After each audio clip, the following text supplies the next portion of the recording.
মমতা ব্যানার্জির করা এক মন্তব্য ঘিরে মোটামুটি বেশ উত্তাল। হাদি হত্যার বিষয়টি নতুন করে উঠে এসেছে। তিনি বলেছেন তাদের নাম বললে বাংলাদেশ উত্তাল হয়ে যাবে। আমি মমতা ব্যানার্জির এই কথাকে প্রত্যাখ্যান করছি, কারণ এটা হচ্ছে তাদের নিজস্ব অঞ্চলের রাজনৈতিকভাবে একজন আরেকজনকে ঘায়েল করার জন্য এই কথা বলেছেন। শেয়ালের ডাক ছাড়া কিন্তু রাতের অন্ধকারে আপনি আর কারো কিছু ডাক খুঁজে পাবেন না, শুনতে পাবেন না। বন্দুকের ফাঁকাওয়াজ করা হয় চারপাশে একটা ভীত সন্ত্রস্ত পরিবেশ তৈরি করার জন্য। শেখ হাসিনা অনেকটা সেই রকমই। আসিফ মাহমুদ সজীব ভাই সম্প্রতি একটি কথা বলেছেন, যে কথাটি মোটামুটি ভাইরাল হয়েছে। তিনি বলেছেন যে বিগত সরকার 17 বছরে যেই মূল্যবৃদ্ধিটা করেনি সেটা এই সরকার 3 মাসেই করেছে। বিগত সরকার কিন্তু জনগণের কাছে জবাবদিহিতামূলক সরকার ছিল না। এত দ্রুত বোধহয় যে এর আগে কোনো ঘটনা এইভাবে ঘটেনি বা কেউ ধরতেও পারেনি, যে কারণে রামিসার বিচারটা দ্রুত গতিতে সম্পন্ন হয়েছে। আমার দৃষ্টিতে সবসময় বিএনপি উদার রাজনীতিতে বিশ্বাস। আসসালামু আলাইকুম। ফেস দ্য পিপলের আজকের আয়োজনে আপনাদের সবাইকে স্বাগত জানাচ্ছি। আমি তানজিবা নওরিন। আমার সাথে আজকে স্টুডিওতে উপস্থিত আছেন ইডেন মহিলা কলেজের সাবেক আহ্বায়ক এবং জাতীয়তাবাদী মহিলা দলের আন্তর্জাতিক বিষয়ক সম্পাদক ফাহিমা আক্তার মুকুল। আপু, স্বাগত আপনাকে। কেমন আছেন? আমন্ত্রণ জানার জন্য ধন্যবাদ। আলহামদুলিল্লাহ, আমি ভালো আছি। আপনারা ভালো আছেন? জি, আমি ভালো আছি। 14 বছর আপনি দেশের বাইরে থেকেছেন। আন্দোলনের তুঙ্গে যখন ছিলেন ঠিক সেই সময় দেশের বাইরে কেন যেতে হলো বা এতগুলো বছর কেন প্রবাসে কাটাতে হলো, কি এমন ঘটেছিল? সেই ঘটনা দিয়ে আসলে শুরু করতে যাচ্ছি। ধন্যবাদ। 2009 সালে আমার শ্বশুর, আমার ভাসুর, আমার হাজবেন্ড এদেরকে খুনের মামলার আসামি করা হয়, যে কারণে আমরা পারিবারিকভাবে খুব বিধ্বস্ত অবস্থায় পড়ে যাই। এবং সর্বোপরি 2009 সালে আমার হাজবেন্ড কনস্ট্রাকশন ফার্ম ছিল ক্যান্টনমেন্ট এরিয়াতে। মিরপুর ডিওসিস এরিয়াটা তখন বেশ কয়েক বছর যাবৎ ভরাট কাজ চলছিল। ওখানে একটা অংশ আমার হাজবেন্ডের কনস্ট্রাকশন ফার্ম পেয়েছিল। এবং 2009 সালের আমার যতটুকু মনে পড়ে মে মাসের 24শে মে ভোর রাতে ওখানে একটা মরা লাশ পাওয়া গিয়েছিল। সে মৃত্যুকে কাকে মেরেছিল, কারা মেরেছিল, কেন হত্যা করেছিল সে ঘটনা আমরা আজও জানি না। লাশ পাওয়া গিয়েছিল মানে কি?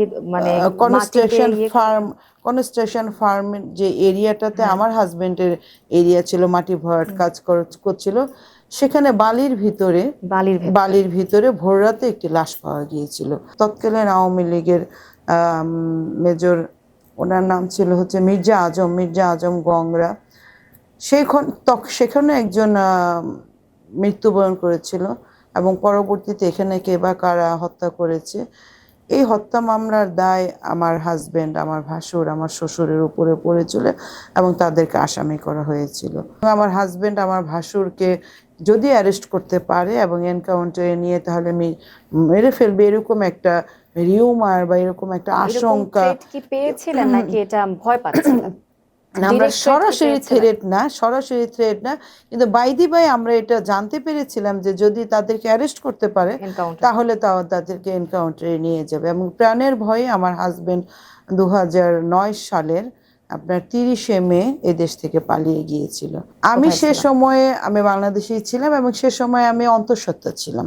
তো ওই অবস্থায় নভেম্বর মাসের 20 তারিখে আমার ছেলে জন্মগ্রহণ করেছে, কিন্তু মা ছেলে দুইজনে ভীষণ রকমের অসুস্থ ছিলাম। আমরা 2010 সালের মার্চ এপ্রিল মাসে ঢাকার রামপুরে আমরা যে ফ্ল্যাটটা থাকতাম মহানগর প্রজেক্টে, ওখানে আমাদের উপরতলা একটা জন্মদিন পার্টি হচ্ছিল।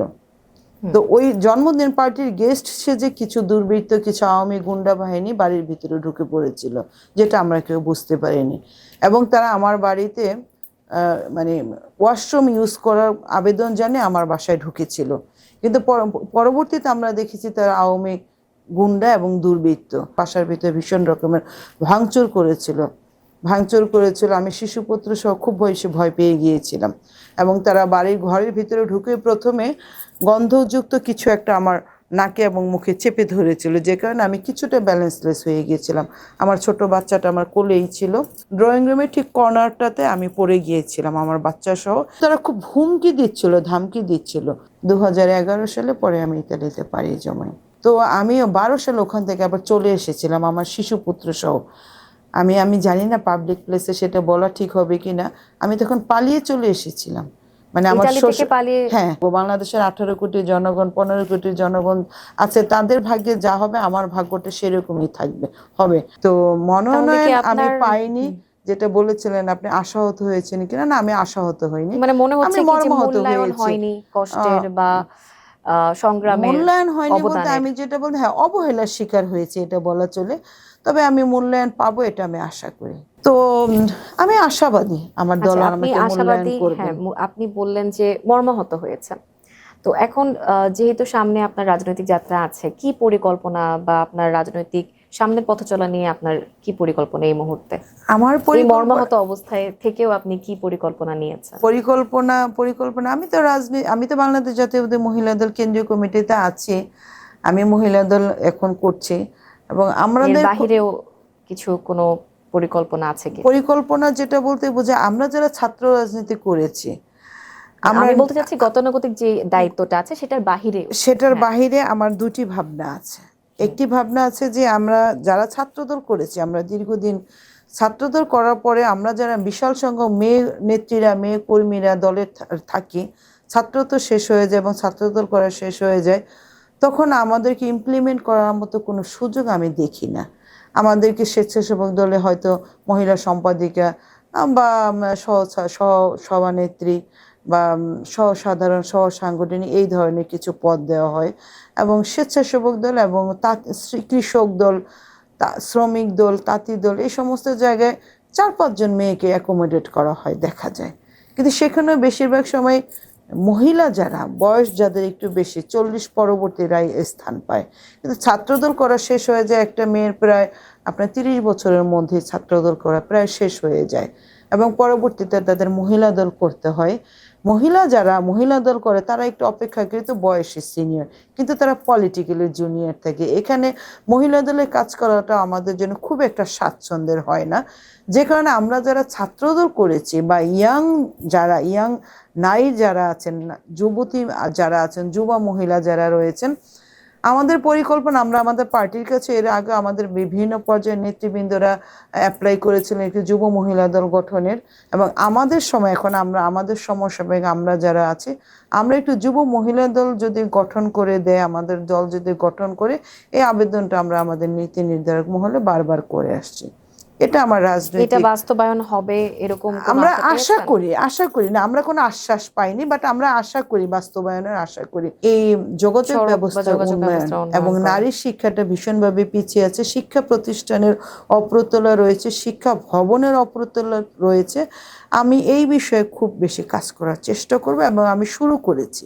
উন্নয়নের প্রসঙ্গ যেহেতু আসছে, সেখানে একটা প্রশ্ন করছি। আমরা কিছুদিন আগেই আমাদের বর্তমান সরকারের 100 দিন পূর্ণ হয়েছে।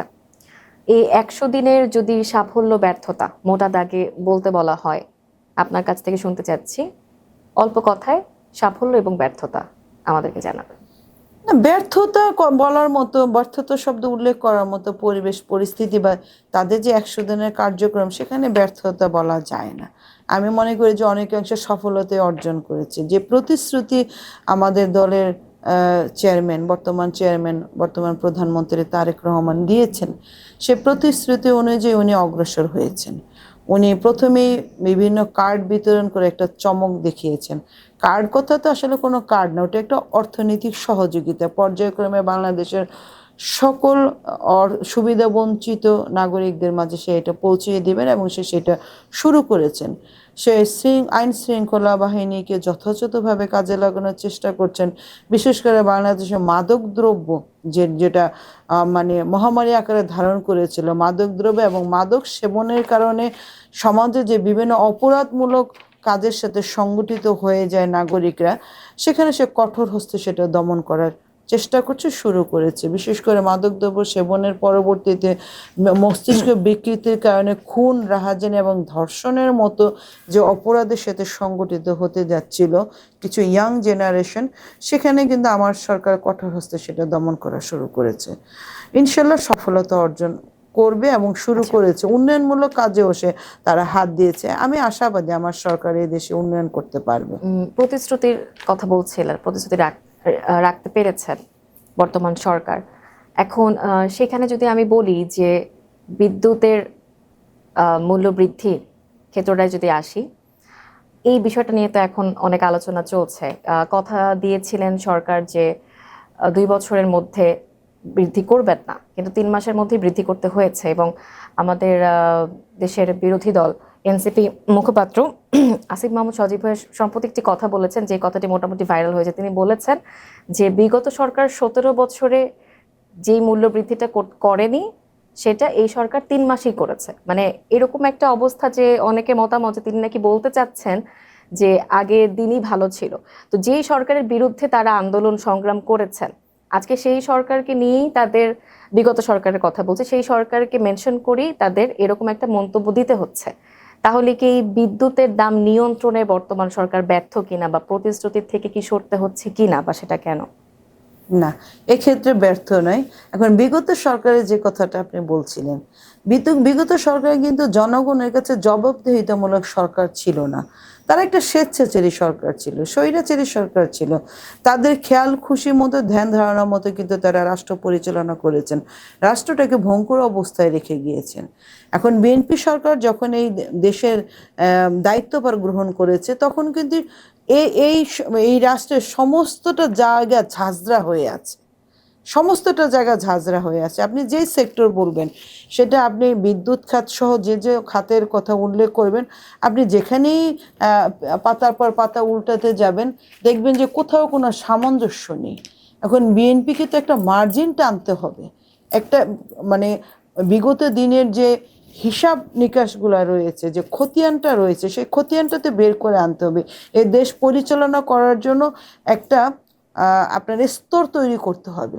তা না হলে যে অবস্থায় আছে, ওই অবস্থায় যদি এই সরকার তাদের কার্যক্রম চালিয়ে যেতে থাকে, সামনের দিকে অগ্রসর হয়, কিছুই কিন্তু অবশিষ্ট থাকবে না। যা কিছু তারা রাখবে, সেই ঝাঁঝরা দিয়ে সবকিছু নিচে পড়ে যাবে। বিগত দিনের 17 বছরের ভঙ্গুর রাষ্ট্রকে সচল করার জন্যই কিন্তু আজকে বিএনপিকে বাধ্য হয়ে কিছু সিদ্ধান্ত নিতে হয়েছে। এই ফলাফলটা বিএনপির হাত ধরে আজকে এসেছে, কিন্তু আর যে কার্যক্রমটা তো গত 17 বছর ধরে চলে আসছে, সেটা তো আপনাকে মানতে হবে, এনসিপিকে মানতে হবে, বুঝতে হবে, বিশ্বাস করতে হবে। তাহলে প্রতিশ্রুতিটা কি ক্যাপাসিটি অনুযায়ী দেওয়া উচিত ছিল কিনা, সেটা কিভাবে? প্রতিশ্রুতি, এই সরকার, আপনারা জানেন যে আমরা কিন্তু এই রাষ্ট্রের সরকারের মধ্যে ছিলাম না, আমরা বিরোধী দলেও ছিলাম না। এই সরকার, গত শেখ হাসিনার সরকার কিন্তু অনেক কিছু গোপন করে গিয়েছেন, গোপনে রেখে গিয়েছেন। যেমন আপনি পদ্মা সেতুটা, তারা কিন্তু বলেছিল পদ্মা সেতু নিজস্ব অর্থায়নে হয়েছে, কিন্তু আসলে কি পদ্মা সেতু নিজস্ব অর্থায়নে হয়েছে? সেটা লোনের মাধ্যমে কিন্তু হয়েছে। সেই লোনের ভর্তুকি লোন কিন্তু বাংলাদেশের নাগরিকদেরকে পরিশোধ করতে হচ্ছে, রাষ্ট্রকে পরিশোধ করতে হয়েছে। কিন্তু বাংলাদেশের রাষ্ট্র এবং বাংলাদেশের জনগণের কাছ থেকে কিন্তু এটা একটা অন্ধকার অবস্থায় রাখা হয়েছিল।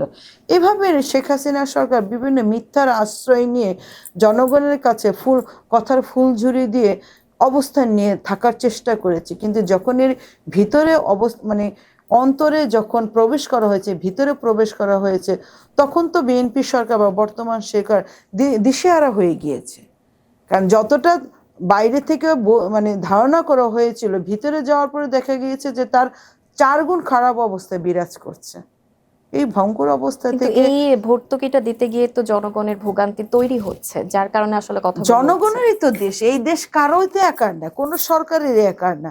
কিন্তু হ্যাঁ, সরকার চেষ্টা করে, রাষ্ট্র চেষ্টা করে জনগণকে ভোগান্তি কমাতে, জনগণের ভোগান্তি কমাতে। আমি আশাবাদী বিএনপির সরকার, বর্তমান সরকার জনগণের ভোগান্তি বহুলাংশ কমিয়ে এনেছে, আগামী দিনেও কমাতে পারবে বলে আমি বিশ্বাস করি। আমরা বিগত সরকারের কথা বলছিলাম।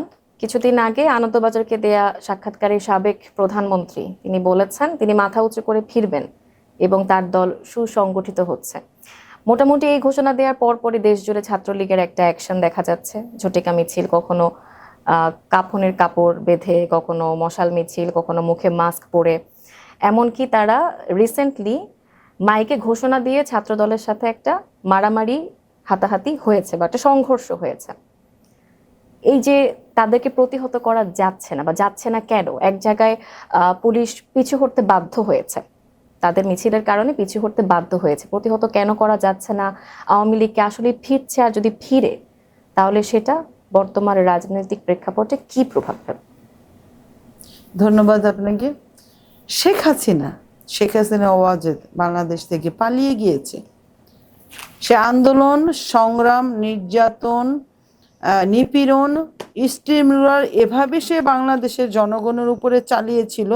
বিএনপি সহ সমমনা যে বিরোধী দলগুলো ছিল, শুধু তারাই নয়, বাংলাদেশের সাধারণ জনগণের উপরেও তারা নির্যাতন করেছে, অত্যাচার করেছে। প্রতিবাদমুখী যদি কাউকে দেখেছে, তাকে অত্যাচারিত করেছে। ধনাঢ্য ব্যক্তি যদি কেউ ছিল, তার পয়সা কেড়ে নিয়েছে। যদি কাউকে মেধাবী দেখেছে, সে মেধাকে ধ্বংস করে দিয়েছে।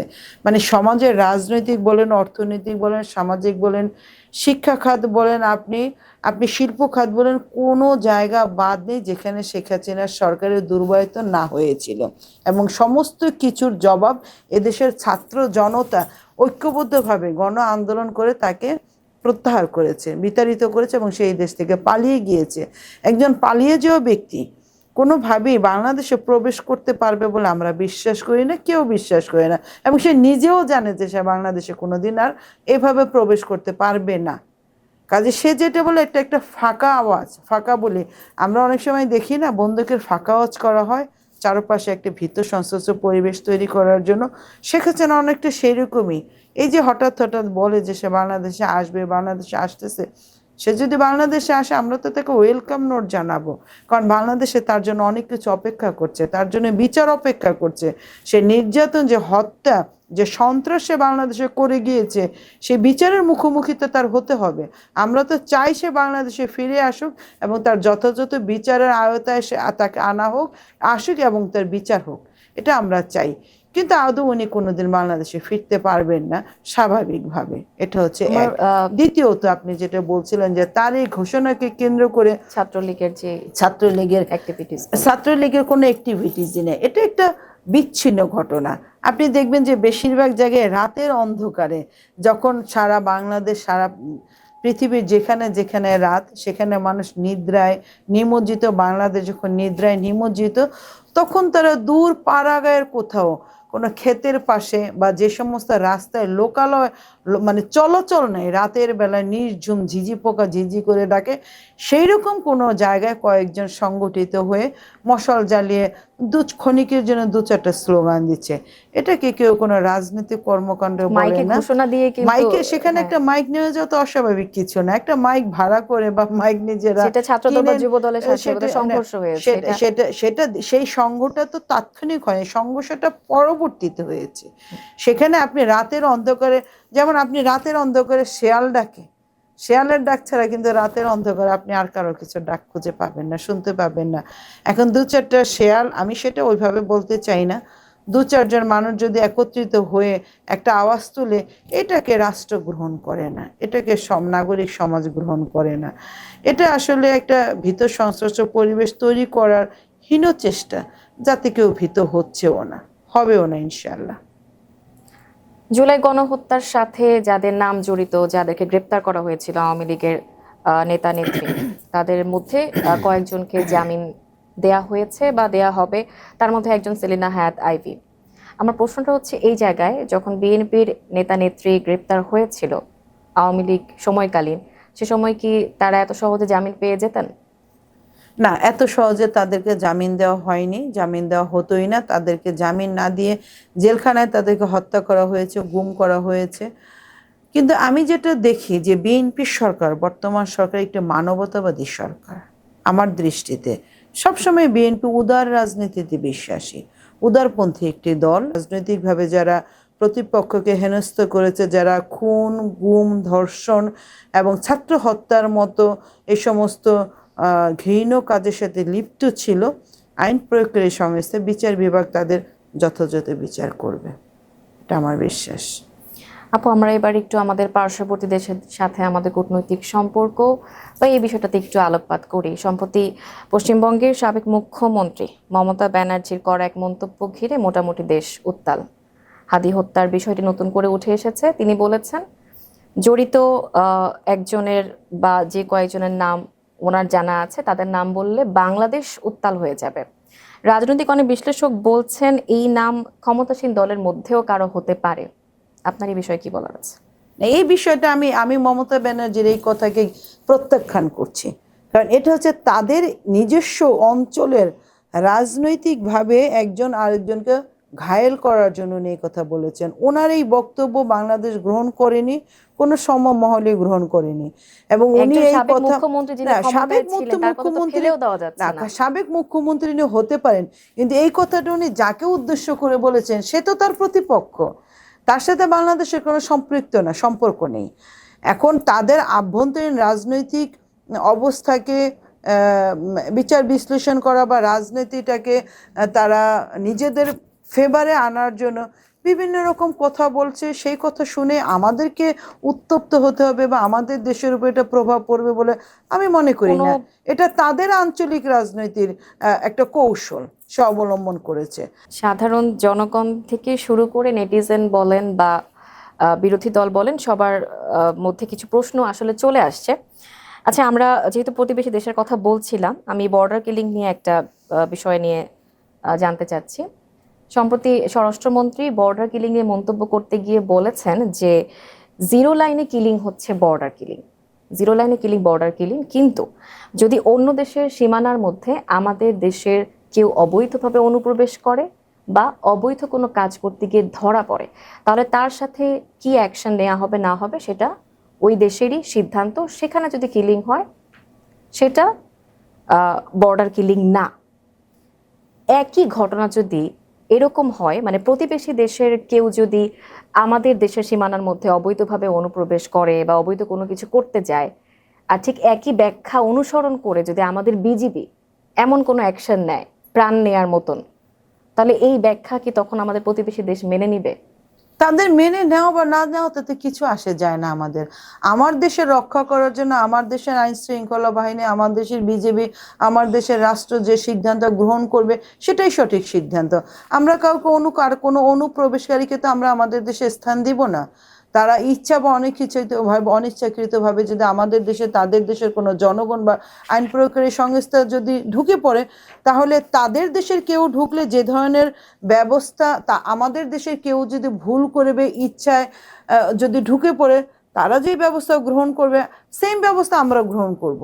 তার মানে এখানে কোনো কোনো সমান সমান কোনো ছাড় দেওয়া হবে না, কোনো ছাড় দেওয়ার সুযোগ নেই। তারা হতে পারে আমাদের চাইতে বড় রাষ্ট্র, ভৌগোলিকভাবে তারা বৃহৎ, তার অর্থ এই নয় যে সেই জন্য তাদের জন্য কোনো আমরা নিয়ম নীতি শিথিল করে দিব, সেটা হবে না। দুপক্ষের জন্যই সমান রাষ্ট্রীয়ভাবে দুপক্ষের জন্য সমান নিয়ম নীতি থাকবে সব সময়। সেটার আসলে বাস্তবায়নটা আমরা আসলে দেখতে চাই। বাস্তবায়ন তারা যদি ভিতরে কেউ প্রবেশ করে এবং আমাদের যারা ওখানে সদস্যরা রয়েছেন, বিজিবিরা রয়েছেন, তারা সেই মানে আমরা বিগত সময় দেখেছি যে আমাদের সরকার নরম হয়ে যায়।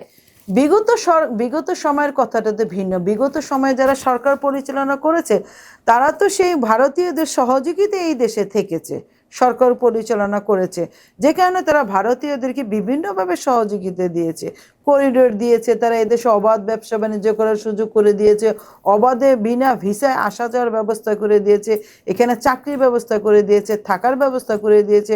সেই দেশের সৈন্য এনে আমার দেশের মানুষকে হত্যা করেছে তারা, বিডিআর বিদ্রোহের নামে তারা আমাদের 47 জন অফিসারকে হত্যা করেছে। সব কিছুতে সে ভারতীয় গোয়েন্দা বাহিনী, ভারতীয় ভারতীয় সৈন্যদের সহযোগিতায় শেখ হাসিনা সরকার সেটা করেছে। শেখ হাসিনা সরকার তো বাংলাদেশকে তাদের জন্য অভয়ারণ্য করে দিয়েছিল, সেটা তো কোনো রাষ্ট্রীয় সিদ্ধান্ত ছিল না, এটা ছিল আওয়ামী লীগের সিদ্ধান্ত। এখন রাষ্ট্রীয় সিদ্ধান্ত যেটা গ্রহণ করা হয়েছে সেটাই কার্যকরী করা হবে। এই অভয়ারণ্য নির্মূল করার জন্য কি পদক্ষেপ নেওয়া হচ্ছে?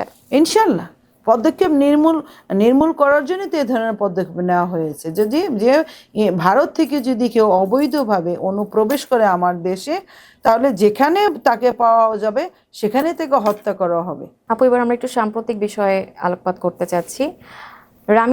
শিশু রামিসার ধর্ষকের মৃত্যুদণ্ডের রায় দেওয়া হয়েছে। 16 দিনের ভেতরে এই রায়টা ঘোষণা করা হয়েছে, যেটাকে ঐতিহাসিক রায় হিসেবে দেখা হচ্ছে।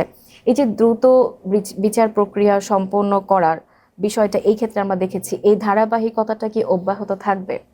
নাকি শুধুমাত্র রামিসা আলোচনায় এসেছে? না, রামিসা XYZ সকলের ক্ষেত্রেই এই ধারাবাহিকতা বজায় থাকবে। তবে হ্যাঁ, আপনি যেটা বলেছিলেন যে রামিসার বিষয়টা যত দ্রুত সামাজিক যোগাযোগের মাধ্যমে সবার দৃষ্টিগোচর হয়েছে, এই ধরনের দৃষ্টিগোচর হওয়ারও তো প্রয়োজনীয়তা রয়েছে। এখন আমরা যদি নাই বুঝতে পারি যে কোথাও কোনো অপরাধ সংগঠিত হয়েছে কিনা, তাহলে সেটার বিচার কার্যটাও তো শুরু করাটা সহজ না। আমরা অপরাধ প্রবণ যদি কোথাও ঘটনা ঘটে, সেটা যত দ্রুত আইনের দৃষ্টিতে পড়বে, সামাজিক দৃষ্টিতে পড়বে, অত দ্রুতই সেটা আইনগতভাবে সেটা সিদ্ধান্ত মানে গ্রহণ আইনের করা দৃষ্টিতে ফেলতে সহজ গেলে হবে। কোন একটা ঘটনাকে ভাইরাল হতেই হবে, না হলে সেটা ভাইরাল ধামাচাপা হতেই পড়ে হবে থাকবে না, যদি একই ঘটনা ঘটে। কিন্তু ভাইরাল। এখন আমি আজকে আপনার এখানে কথা বলছি, আমি আর আপনি এখানে উপস্থিত আছি, এখানে যদি কোনো দুর্ঘটনা ঘটে যায়, 1 সপ্তাহের মধ্যে যদি আইন প্রয়োগকারী সংস্থা সেটা নাই জানতে পারে, কারো বাড়ির তালা ভেঙে তার আইন প্রয়োগকারী সংস্থা ঘরে ঘরে যে দেখতে পারবে না যে সেই ঘরের মধ্যে কি না, ঘটনা ঘটেছে। কিছু তো হয় যে মামলা হয়, না, মামলা এর থেকে যেগুলো হয়তো হয়, ভয়ঙ্কর ঘটনা, না, কিন্তু জাস্ট বিকজ অফ সেটা সামনে আসছে না বিগত সামাজিক দিনের মাধ্যমে। ইতিহাস, বিগত দিনের উদাহরণ আমরা যাব না। আমাদের সরকার যে দৃষ্টান্ত উপস্থাপন করেছে, 16 দিনের মাথায় একজন ধর্ষকের শাস্তি আপনার দিয়েছে সে এবং তার সহযোগিতার স্ত্রীকে। এখন এটা বাস্তবায়নের জন্য হয়তো বা কয়েকটা দিন আর প্রয়োজন হবে। আমরা আমাদের সরকার যে দৃষ্টান্ত উপস্থাপন করেছে, স্থাপন করেছে, আমরা এটার আলোকে সামনের দিকে এগিয়ে যাব। তাহলে যেই কেসগুলো বিগত সরকারের আমলে হোক বা অন্তর্বর্তীকালীন সরকারের আমলে হোক, অথবা এই সরকারের শুরুর দিকের সময়কার হোক, যেগুলো ধামাচাপা পড়ে আছে, আলোকপাত করা হয়নি বা আলোচিত হয়নি রামিসার মতন, সেগুলো কি সেই চাপা পড়া অবস্থা থেকে বের করে তারপরে এরকম দ্রুত বিচার প্রক্রিয়ার আশাটা চাপা কি করা পড়া যায়? অবস্থা বলতে আপনি আইন প্রয়োগকারী সংস্থা বাহিনী কিন্তু সোচ্চার সমাজের অন্যায় নির্মূল করার জন্য কিন্তু তারা মানে গ্রাম পুলিশ থেকে শুরু করে, টহল দেওয়া বাহিনী থেকে শুরু করে সরকারের গোয়েন্দা সংস্থা যারা রয়েছে, তারা সবসময় সোচ্চার, তারা সবসময় কাজ করছে। ধামাচাপা পড়ে যাওয়া বলতে আসলে কোনো শব্দ নেই। যে সমস্ত অপরাধ সংগঠিত হয়েছে এবং মামলা হয়েছে, আইনের আওতায় আনা হয়েছে, ধারাবাহিকভাবে সবগুলির বিচার করা হবে। ধামাচাপা বলতে বোঝাচ্ছিলাম যে দেখা যাচ্ছে আসামি খুব সহজেই এরকম ভয়ঙ্কর অপরাধ হয়তো করেছে, কিন্তু খুব সহজেই ধর্ষণের মতো অপরাধ করেও তারা জামিন পেয়ে যাচ্ছে খুব সহজেই। হ্যাঁ, জামিন সেগুলোতে পেয়েছেন। আইনি জটিলতা বা আইনি প্রক্রিয়াটার প্রতি তো আপনাকে শ্রদ্ধাশীল থাকতে হবে। কেউ অপরাধ করেছে, সেটা তো আইনের দৃষ্টিতে সেটা প্রমাণিত হতে হবে। যেমন রামিসাকে ধর্ষণ এবং হত্যা, সেটা তো অলরেডি প্রমাণিত, সাথে সাথে সেটা প্রমাণিত হয়েছে, সাথে সাথে আসামি ধরা পড়েছে এবং তা আসামিরা নিজেরা স্বীকারও করেছেন। রামিসার বিষয়টা যেমন, রামিসাকে যখন নির্যাতন করা হচ্ছিল, যখন হত্যা করা হচ্ছিল, ঠিক একই সময় কিন্তু রামিসার মা বাইরে দরজা নক করছিলেন। এত দ্রুত বোধহয় যে এর আগে কোনো ঘটনা এইভাবে ঘটেনি বা কেউ ধরতেও পারেনি, যে কারণে রামিসার বিচারটা দ্রুত গতিতে সম্পন্ন হয়েছে। এখন আপনি তো, আমরা সামাজিকভাবে একটা কথা বলতে পারি, আপনি আর আমি এখন কথা বলতেছি, এখানে অনেক কথা বলতে পারি, কিন্তু আইন প্রয়োগের বিচার বিভাগ কিন্তু চাইলেই তার মন থেকে বা তার মেধা থেকে কোনো কিছু এক্সপোজ করে বিচার কার্য করতে পারে না। সেখানে নথিপত্র দরকার আছে, দালিলিক প্রমাণের দরকার আছে, আইনি উপস্থাপনার প্রয়োজনীয়তা রয়েছে। সমস্ত কিছুর আলোকেই তো বিচারককে একজন বিচার করতে হবে। একজন বিচারক জানে যে অমুক জায়গায় কেউ খুন হয়েছে, কে খুন করেছে হয়তো ধারণা করা হয়েছে, কিন্তু উপযুক্ত প্রমাণ ছাড়া তো বিচারক সেই বিচার কার্যের খুনিকে শাস্তিও দিতে পারে না, খুনিকে তো মৃত্যুদণ্ডও দিতে পারে না। বিচার কার্যের জন্য যথাযথ প্রমাণাদির প্রয়োজন রয়েছে। আমরা আশা করব রামিসার এই রায়টা আসলে কার্যকর হবে খুব দ্রুতই, এবং সেখান থেকে আসলে একটা উদাহরণ তৈরি হবে ভবিষ্যতে এরকম ভয়ঙ্কর অপরাধ করে যেন অপরাধী বাঁচতে না পারে, না বাঁচতে পারে। এবং আমি তো আরেকটু অ্যাড করব, আমাদের দেশের প্রচলিত যে আইন রয়েছে, সেই আইনে কিন্তু মৃত্যুদণ্ডটা ছিল না, ধর্ষকের শাস্তি মৃত্যুদণ্ড ছিল না। আমাদের প্রাইম মিনিস্টার কিন্তু সেটা বিচার বিভাগের কাছে এইভাবে উপস্থাপন করেছেন যে ধর্ষকের সর্বনিম্ন শাস্তি হচ্ছে মৃত্যুদণ্ড। আমি একজন নাগরিক হিসেবে যে কথা বলতে চাই, এই মৃত্যুদণ্ড দেওয়ার আগেও তাকে কিছু শাস্তির আওতায় আনতে হবে। এই মৃত্যুদণ্ড দেওয়ার আগে তাকে, সে যেভাবে অবৈধ, এটা তো অবৈধভাবে মেলামেশা এবং আরেকজনের মতের বিরুদ্ধে মেলামেশা, এই ধর্ষণটা, তাই না? তো সেখানটাতে যাকে মেলামেশা ঠিক না, মেলামেশা না, ধর্ষণ, আমরা যে শব্দটা ধর্ষণই, যার সাথে আরেকজনের মতের বিরুদ্ধে যদি তার সাথে দৈহিক সম্পর্ক করে সেটাকেই ধর্ষণ বলা হয়।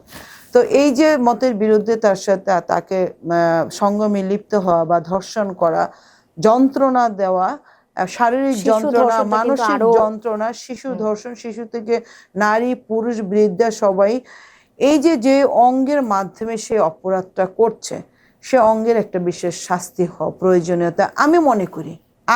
কারণ শিশুরা তো বোঝেও না যে কি হচ্ছে তার কি সাথে। হচ্ছে তার সাথে, এবং এই অপরাধীকে শুধু মৃত্যুদণ্ড দিয়ে তার শাস্তিটা নিশ্চিত করা হবে না। এই মৃত্যুদণ্ড হচ্ছে তার সর্বশেষ শাস্তি। তাকে প্রথমে দৈহিকভাবে নির্যাতন করতে হবে, যে অঙ্গের মাধ্যমে সে নির্যাতন করছে সে অঙ্গের উপরে নির্যাতন করতে হবে, যে মানে যে মাথা থেকে সে এই ধরনের কুপ্রবৃত্তির সৃষ্টি হচ্ছে সেখানে আগে টর্চার হতে হবে, সর্বশেষ তাকে মৃত্যুদণ্ডে দিয়ে পৃথিবী থেকে বিদায় দিতে হবে। আমি একজন নাগরিক হিসেবে এই কথাটা বলবো। আচ্ছা আপু, আমরা প্রায় শেষ পর্যায়ে চলে এসেছি। আমি একটা অফ ট্র্যাক প্রশ্ন দিয়ে আসলে শেষ করতে চাচ্ছি। বিভিন্ন সময় কিছু ভিডিও ভাইরাল হয় যে প্রধানমন্ত্রীর গাড়ির আগে পিছে বিএনপির নেতারা বা এমপিরাও দৌড়াচ্ছে, আশেপাশে থাকছে, এরকম কিছু ভিডিও ভাইরাল হচ্ছে। বা কিছুদিন আগে একজন এমপি বলেছেন যে প্রধানমন্ত্রীর জন্য যদি নোবেল পুরস্কার দেওয়ার সিস্টেম থাকতো বা বিশ্বের সেরা প্রধানমন্ত্রীকে এই বিষয়ে যদি নোবেল পুরস্কার দেওয়ার রীতি থাকতো তাহলে সেটা আমাদের প্রধানমন্ত্রী তারেক রহমান পেতেন। আমাদের প্রধানমন্ত্রী তারেক রহমানের বিভিন্ন সময় মন্তব্য শুনে আমার মনে হয়েছে উনি নিজেও এই ধরনের ঘটনায় কিছুটা বিব্রত বোধ হন বা হয়তো পছন্দ করেন না। তো বারবার সমালোচনার পরেও এই ঘটনাগুলো কিন্তু ঘটছে। তো সেটা মানে কেন? এখন ঘটনাগুলো যেটা আপনার মূল ফোকাসটা বোধহয় যে প্রাইম মিনিস্টার বাসের সাথে দৌড়াচ্ছে হ্যাঁ, নেতা উনি নিজেও কর্মীরা। কিছুটা বিব্রত বোধ এখন করেন। বাসের গতি আর একটা পায়ে হাঁটার গতিতে এক হতে পারে না। উনি যখন ওই জায়গাটা পাস করছেন বা উনি একটু সামনের দিকে এগিয়ে যাচ্ছেন, স্বভাবতই দ্রুত পা চালাতে হয় বা নিজের অনিচ্ছা সত্ত্বেও গতিবেগের তারতম্যের কারণে আপনার নিজেরকে কন্ট্রোল করা ছাড়াও তার পা দ্রুত গতিতে দৌড়াচ্ছে, হেঁটে চলছে, এরকম একজন অবস্থা এমপির হয়। ক্ষেত্রে বিষয়টা একটু দৃষ্টিকটু। না না, এমপির আর ক্ষেত্রে দৃষ্টিকটু হওয়ার কোনো কারণ নেই। এমপি বিষয়টা কি, এমপিটা হচ্ছে যে ওই এলাকার জনগণ তার উপরে দায়িত্ব দিয়েছে তার এলাকার উন্নয়নের জন্য, সরকারের সাথে যোগাযোগ করার জন্য। এটাই কিন্তু মূল বিষয়, যে আমরা এমপি যারা আছেন তাদের উদ্দেশ্যটা কি, তাদের কাজটা কি। তারা এলাকার উন্নয়নের জন্য রাষ্ট্র এবং এলাকার মধ্যস্থতাকারী যে বিষয়টা সেটা হচ্ছে সংসদ সদস্য। তাকে সকল ওই এলাকার জনগণরা রাজনৈতিকভাবে বা ভোটের মাধ্যমে মতামত দিয়েছে যে আমাদের এলাকার ভালো মন্দ বিষয়গুলো রাষ্ট্রের কাছে উনি উপস্থাপন করবেন। এটাই কিন্তু একদম মানে খাঁটি বাংলায় স্বাভাবিকভাবে বিশ্লেষণ করলে একজন সংসদ সদস্য। তো একজন সংসদ সদস্য প্রয়োজনে হাঁটতেও পারে, দৌড়তেও পারে, চুপ করে বসেও থাকতে পারে, প্রয়োজনের চাইতে ভয়েস একটু বেশি রাইজ করে কথাও বলতে পারে, মোটেই বেমানান না। এখন কোথাও যদি কোনো দুর্ঘটনা ঘটে সেখানে কি এমপি হেঁটে হেঁটে যাবে? সেখানে কি সে রিক্সায় যাবে? প্রয়োজন যদি হয়তো গাড়িতে যাবে, প্রয়োজন যদি হয় সে দৌড়িয়ে যাবে। এখন প্রাইম মিনিস্টারের যে বহর, যে গাড়ি উনি যাচ্ছেন, হয়তো তারও অনেক নেতাকর্মীরা রয়ে গিয়েছে পাশে, কারো কোনো দুর্দশাও হতে পারে। বা প্রাইম মিনিস্টারের গাড়িটা হয়তো উনি যেহেতু বাসে যাচ্ছেন, উনি দ্রুত গতিতে তার বাসটা চলে গিয়েছে, হয়তো তার কাছাকাছি থাকা বা স্থানীয় নেতাকর্মী যারা রয়েছেন তাদেরকে সুশৃঙ্খলভাবে রাখার জন্য তো এমপির কিছু দায়িত্ব রয়েছে। আমার কাছে মোটেই এটা বেমানান মনে হয় না। ঘটেছে আর কি ঘটনাগুলো, যার মোটেই কারণে বেমানান মনে হয় না। না, মোটেই আলোচনায় আসে। এটা একটা আবেগ কাজ করে, একটা তাহলে যে দায়িত্ববোধ কাজ করে। প্রধানমন্ত্রী নোবেল পুরস্কারের বিষয়টা, এটাও কি আবেগতাড়িত হয়ে না, মন্তব্য নোবেল করেছেন? পুরস্কারের বিষয়টা আমি এই মুহূর্তে কিছু বলতে বলতে চাই না। চাচ্ছেন? আচ্ছা, আমার সরকার বলছেন। মাত্র 100 দিন পার করেছে, সামনে আরো দিন রয়েছে। তার কর্মের দ্বারা যদি নোবেল বিজয় সম্ভব হয়, অবশ্যই নোবেল বিজয়ী সে হতে পারবেন। আপু, আমরা অনুষ্ঠানের প্রায় শেষ দিকে চলে এসেছি। আপনার ব্যক্তিগত সংগ্রাম সম্পর্কে আমরা শুনলাম এবং সাম্প্রতিক বা রাজনৈতিক বেশ কিছু বিষয়ের উপরে আলোকপাত করেছেন, আলোচনা হয়েছে, যেগুলো আশা করি ফলপ্রসূ। এর সাথে আমরা আমাদের আজকের অনুষ্ঠানটা শেষ করতে যাচ্ছি। ধন্যবাদ আপনাকে, ধন্যবাদ ফেস দ্য পিপলের গণগ্রাহী যারা রয়েছেন, দর্শক যারা রয়েছেন, যারা আমাদের এই আলোচনাটা শুনবেন, সকলকে ধন্যবাদ জানাচ্ছি। আপনাকেও ধন্যবাদ জানাচ্ছি। দর্শক, একজন রাজনৈতিক ব্যক্তির সংগ্রাম এবং সাম্প্রতিক বেশ কিছু বিষয়ের উপরে আলোকপাত করা হয়েছে আমাদের আজকের আলোচনায়। দেখা হবে সামনে নতুন কোনো অতিথির সাথে নতুন কোনো বিষয়ে আলোচনা নিয়ে। সে পর্যন্ত ভালো থাকুন, সুস্থ থাকুন, ফেস দ্য পিপলের সাথে থাকুন। আল্লাহ হাফেজ।